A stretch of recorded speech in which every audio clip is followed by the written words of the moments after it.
Before there was Me Too, before Hollywood reckonings and corporate cleanups, there was one woman, one voice, and one moment that stunned the nation. In 1991, a law professor from Oklahoma dared to speak out against a Supreme Court nominee, sparking a cultural firestorm that would change America forever. Her name was Anita Hill, and this is her story. The woman we came to know as Anita Faye Hill was born in 1956 in the tiny farming town of Lone Tree, Oklahoma. The youngest of 13 children, she grew up in the segregated South, where cotton fields and church pews shaped the rhythm of life. But Anita stood out. Sharp, determined, and academically gifted. She graduated valedictorian of her high school class and earned her way to Oklahoma State University. By 1980, she was walking the halls of Yale Law School, one of the few black women in a space that still felt reserved for white men. And she wasn't done breaking ground.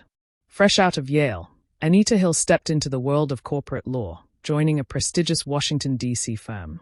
But it wasn't long before public service called.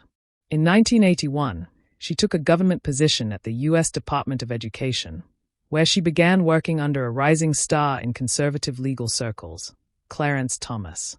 When Thomas was appointed head of the Equal Employment Opportunity Commission, the federal agency charged with enforcing civil rights in the workplace, Hill followed him there as his legal advisor. It was a powerful post, and Hill, a young black attorney, was now navigating the highest levels of the Reagan-era federal bureaucracy. During her time as an advisor to Clarence Thomas, some incidents occurred, moments that Anita Hill would keep to herself for nearly a decade. She confided in no reporters, filed no complaints, and told only a few close friends. To the outside world, it was just another professional chapter. But behind the silence, something unresolved lingered. By 1983, Hill chose a different path, leaving Washington behind to become the first black woman professor at the University of Oklahoma College of Law. There in the heart of the Midwest, she quietly built a career in academia, never imagining that her time in D.C. would soon thrust her into the center of a national reckoning. In 1991, Supreme Court Justice Thurgood Marshall, the first black man to sit on the nation's highest court, announced his retirement. His departure stirred both pride and pressure.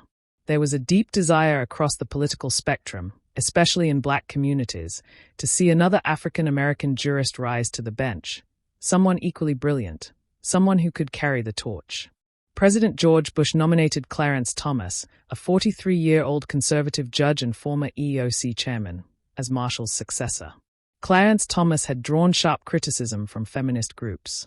His conservative views, especially his perceived opposition to abortion rights and Roe v. Wade, made him a lightning rod in a post-Reagan era where reproductive freedom was fiercely defended.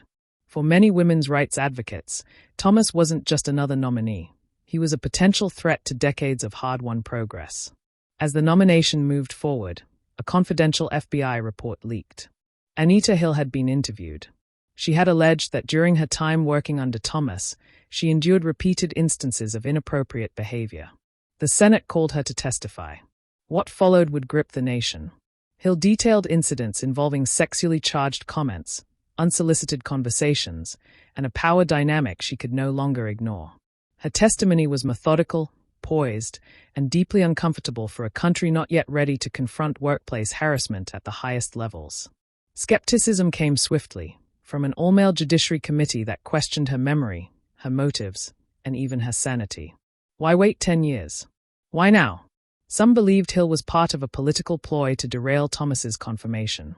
Others saw her as a woman finally pushed to the edge by a system that had always asked her to stay silent.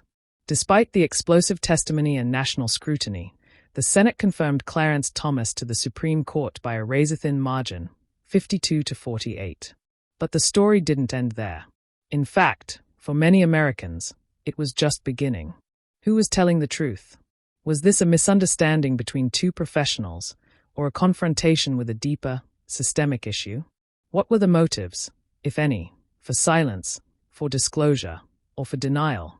These questions sparked conversations in homes, offices, and the halls of Congress. The outrage over Hill's treatment at the hearings galvanized a generation of women. In 1992, a record number of women were elected to the U.S. Senate and House of Representatives, forever changing the face of American politics. The press called it the Year of the Woman. Across the country, institutions took notice. Sexual harassment policies were revised. Training programs were implemented. And for the first time, many workers, especially women, began to feel empowered to speak up against misconduct. In the decades since the hearings, Anita Hill never stepped away from the spotlight. She stepped into it on her own terms. She continued to teach, write, and speak out, becoming a respected scholar on gender justice and civil rights. Her books dissect the cultural mechanics of power and explore what it means to be heard, believed, and protected. In the wake of the Me Too movement, Hill was tapped to lead the Hollywood Commission, an organization formed to address abuse and harassment in the entertainment industry. She brought her decades of experience to a new generation, pushing for accountability and systemic change. Her legacy even reached the screen. In 2016, HBO released Confirmation, a dramatization of the hearings that reignited national dialogue. Kerry Washington portrayed Hill with stunning restraint and dignity, while Wendell Pierce brought nuance to the role of Thomas. The film reintroduced a new generation to one of the most consequential moments in modern political history. Today, Anita Hill remains a leading voice in the global conversation around workplace ethics and gender equity, a reminder that integrity, once tested, can become a lifelong mission.